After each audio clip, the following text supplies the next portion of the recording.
Hello সবাইকে, আশা করি সকলে ভালো আছেন। স্বাগতম সুমন এক্সপ্লেইনে। আজকে আমরা এক চাঞ্চল্যকর তথ্য নিয়ে আসছি। রাশিয়ার ফেডারেল সিকিউরিটি সার্ভিস এফএসবি এর নথিতে চীনকে শত্রু হিসেবে চিহ্নিত করা হয়েছে। হ্যাঁ, আপনি ঠিকই শুনেছেন। রাশিয়ার ফেডারেল সিকিউরিটি সার্ভিস এফএসবি তার এক নথিতে চীনকে তাদের প্রথম এবং প্রধান শত্রু হিসেবে চিহ্নিত করেছে। তাহলে পুতিনের সীমাহীন বন্ধু কি এখন রাশিয়ার সবচেয়ে বড় শত্রুতে পরিণত হলো? এই তথ্য প্রকাশ করেছে দ্য নিউ ইয়র্ক টাইমসের এরিস লিক্সের মাধ্যমে ফাঁস হওয়া এফএসবি এর গোপন নথিতে। সেখানে স্পষ্ট প্রকাশ করা হয়েছে যে চীন এখন রাশিয়ার উপরে বিভিন্নভাবে নজরদারি পরিচালনা করছে এবং বিভিন্ন তথ্য হাতিয়ে নেওয়ার চেষ্টা চালিয়ে যাচ্ছে। আমি যেখান থেকে এসব তথ্য সংগ্রহ করেছি সেসব পত্রিকার রিপোর্ট এবং ফুল ডিটেলস আমি ডিসক্রিপশনে দিয়ে দেবো। যারা পুরো পড়তে চান এবং প্রমাণসহ পড়তে চান তারা ডিসক্রিপশনে যে লিঙ্ক দেওয়া থাকবে সেখান থেকে পড়ে নেবেন।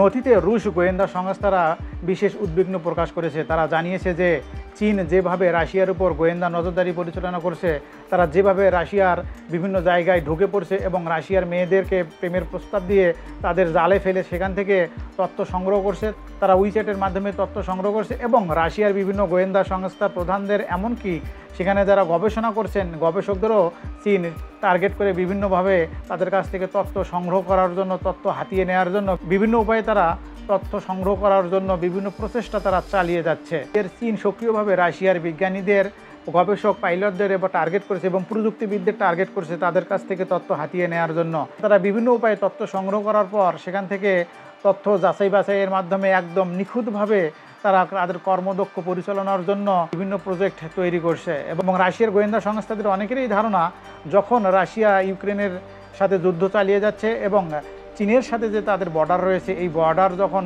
মোটামুটি অরক্ষিত, এখানে তেমন একটা গুরুত্ব তারা দিচ্ছে না, এই সুযোগকে কাজে লাগাচ্ছে চীন বিভিন্নভাবে উইচ্যাটের মাধ্যমে রাশিয়ার বিশ্ববিদ্যালয়ের বিভিন্ন মেয়েদের সাথে সম্পর্ক স্থাপন করে এই উইচ্যাটের মাধ্যমে তথ্য হাতিয়ে নিচ্ছে। নথিতে বলা হয়েছে চীন ভবিষ্যতে রাশিয়ার সীমান্তবর্তী সুম বিচ্ছেদ, আর্কটিক এবং ভ্লাদিভস্টক অঞ্চলগুলোতে সম্ভাব্য ইলেকট্রনিক ও কৌশলগত হস্তক্ষেপ করতে পারে।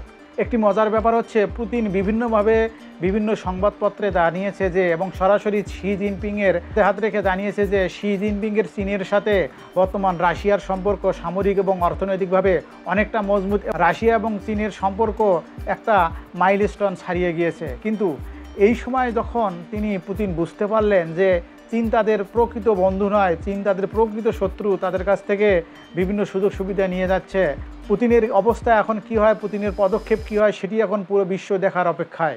রাশিয়ার প্রতিক্রিয়া। ফাঁস হওয়া নথির ভিত্তিতে এফএসবি চীনের তথ্য সংগ্রহ রোধে নির্দেশ দিয়েছে। বিশেষ করে উচ্চ পদস্থদের জন্য নিরাপত্তা কঠোর করা হয়েছে। অর্থাৎ রাশিয়ার যে সকল ব্যক্তিদের কাছে, যে সকল কর্তা ব্যক্তিদের কাছ থেকে তথ্য পাচার হতে পারে সন্দেহ করা হচ্ছে, এমনকি নেতৃত্বস্থানীয় যেসব পদে তারা আসীন রয়েছে, রাশিয়া তাদের নিরাপত্তা জোরদার করেছে যেন কোনোভাবে তাদের দেশ থেকে কোনো তথ্য চীনে পাচার করতে না পারে। বিভিন্ন নথিতে উঠে এসেছে যে রাশিয়ার বিভিন্ন যে গোয়েন্দা সংস্থা রয়েছে, রাশিয়ার হয়ে যে চেচেন নেতারা যুদ্ধ করে এবং তাদের যুদ্ধের কৌশল, তাদের বিভিন্ন প্রজেক্ট সম্পর্কে চীনারা জানতে আগ্রহী এবং তারা সেখান থেকে তথ্য নিয়ে তাদের বাহিনীতে অন্তর্ভুক্ত করে সেই মতো একটা বাহিনী গঠন করতে চায়। বিশ্বের পরাশক্তি এই দুই দেশের মধ্যে যখন বিশ্বাস অবিশ্বাসের দোলাচলে চলছে পৃথিবী, তখন কি এখানে ট্রাম্প আরেকটি সুযোগ নেবে, নাকি রাশিয়ার প্রেসিডেন্ট ভ্লাদিমির পুতিন নিজেকে শুধরে তিনি আবার নতুন করে নিজেকে জাহির করবেন, এটি দেখার অপেক্ষায়। আমরা সাধারণত যেটা দেখে থাকি তা হচ্ছে, বিভিন্ন বড় বড় দেশের মধ্যে যখন এই বিশ্বাসঘাতকতামূলক অপবাদ দেয়া হয় এবং বিভিন্নভাবে যখন বোঝা যায় যে এক দেশ আরেক দেশের উপর বিভিন্ন গোয়েন্দা নজরদারি চালাচ্ছে এবং সেখান থেকে তথ্য হাতিয়ে নিচ্ছে, তখন এই দুই দেশের মধ্যে, বিবদমান দুই দেশের মধ্যে সম্পর্ক একদম তলানিতে গিয়ে থাকে। এক্ষেত্রে কি আমরা লক্ষ্য করব চীনের সাথে রাশিয়ার সম্পর্ক অনেকটা খারাপের দিকে যাবে, নাকি এটি শুধু রিউমার ছড়ানো হচ্ছে যে রাশিয়ার সাথে চীনের সম্পর্ক খারাপ?